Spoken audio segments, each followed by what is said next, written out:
Mga kaibigan, handa na ba kayong makilala ang multo sa opisina?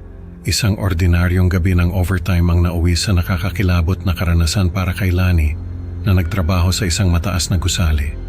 Sa CCTV, isang puting anino ang tumawid sa linya ng asin at isang umiiyak na babae ang nagpakita sa hagdan. Sino nga ba ang babaeng ito? At ano ang kaugnayan niya sa mga panaginip ng mama ni Lani? Tara, samahan niyo ako sa kwentong ito na siguradong magpaparamdam sa inyo ng kilabot sa bawat pag-akyat niyo sa hagdan. Ako po si Lani. May ikukwento lang ako sa inyong karanasan ko noong nagtrabaho ako sa isang opisina sa isang mataas na gusali. Sekretarya ako noon ng isang boss. Mag-isa lang ako sa apartment na inuupahan ko. Malayo kasi sa amin yung opisina. Kaya, imbes na bumiyahe pa ako ng ilang oras pa uwi sa amin, ay naghanap na lang ako ng matutuluyan malapit sa trabaho.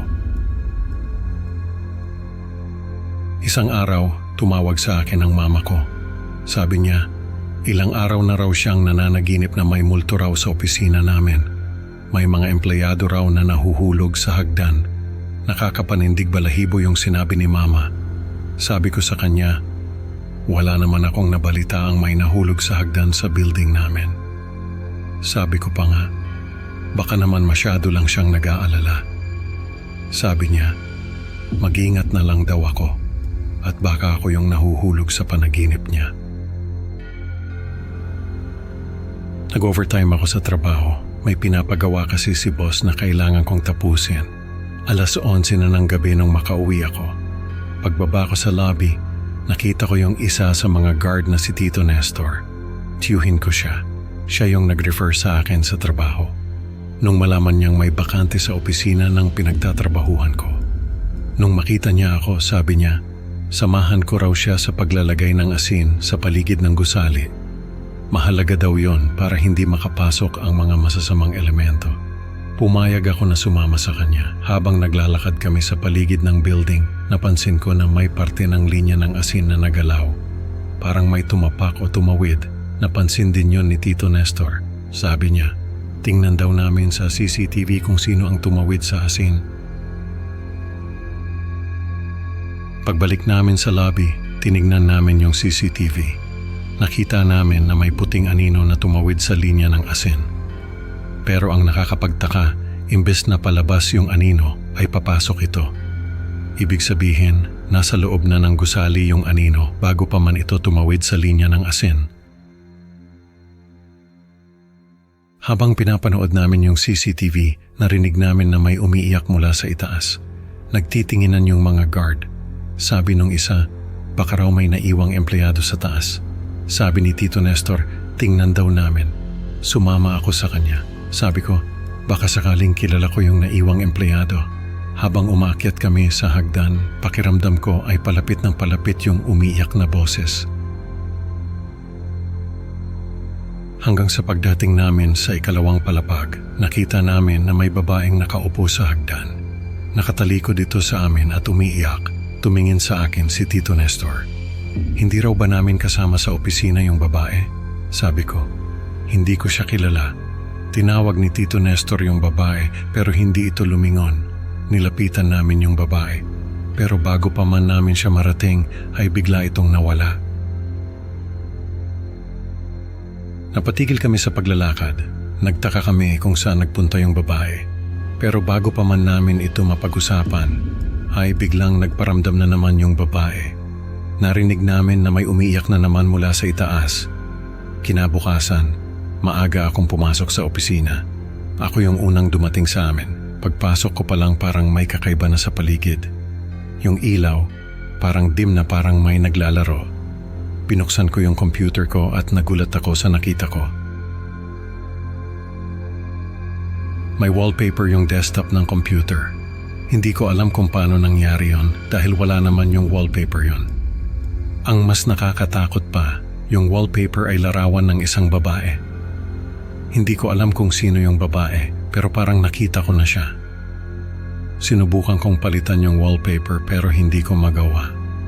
Nagre-restart yung computer kapag pinapalitan ko yung wallpaper.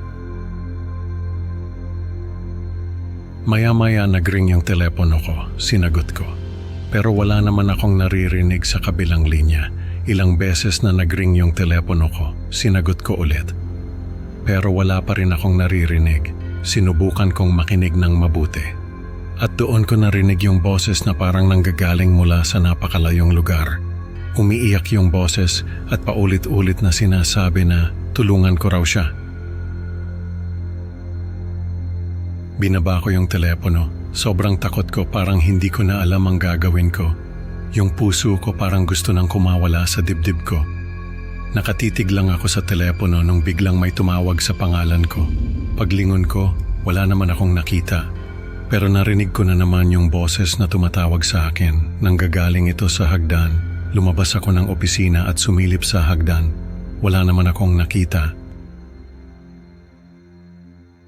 Pero narinig ko na naman yung umiiyak na boses. Nanggagaling yun sa ibaba, bumaba ako at hinanap yung umiiyak na boses. Pero habang bumababa ako, ay palakas ng palakas yung boses. Hanggang sa narinig ko na naman ito sa ikalawang palapag. Pagdating ko sa ikalawang palapag, nakita ko na naman yung babaeng nakaupo sa hagdan. Umiiyak ito at nakatalikod sa akin. Parang may hinahanap siya o gustong iparating. Sabi ko, sino ka ba? At ano bang kailangan mo sa akin? Lumapit ako sa kanya. Pero bago ko pa man siya marating ay bigla itong tumayo. Hinarap niya ako. Doon ko nakita yung mukha niya. Siya yung babae na nasa wallpaper ng computer ko. Tumakbo siya papunta sa akin. Pero bago pa man niya ako marating ay tinulak ko siya. Napasigaw siya at nahulog sa hagdan. Narinig ko yung pagbagsak ng katawan niya sa ibaba. Tumakbo ako pababa at hinanap yung katawan niya. Pero wala akong nakita. Nagmamadali akong tumakbo palabas ng gusali. Paglabas ko, nakita ko na kumukurap yung mga ilaw sa bawat palapag. Tinawag ko si Tito Nestor. Sabi ko sa kanya, may multo sa hagdan. Sabi niya, alam daw nila yon.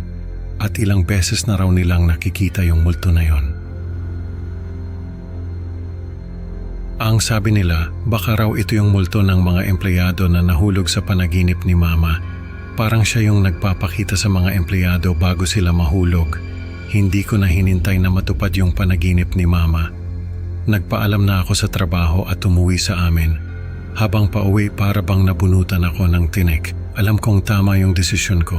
Natutunan ko na hindi dapat ipagsawalang bahala ang mga babala.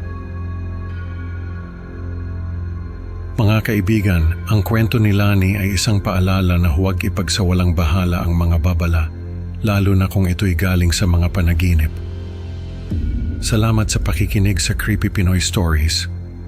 Huwag kalimutang i-like at mag-subscribe para sa mas marami pang nakakakilabot na kwento. Hanggang sa susunod, at tandaan baka may nakatingin sa iyo habang umaakyat ka sa hagdan.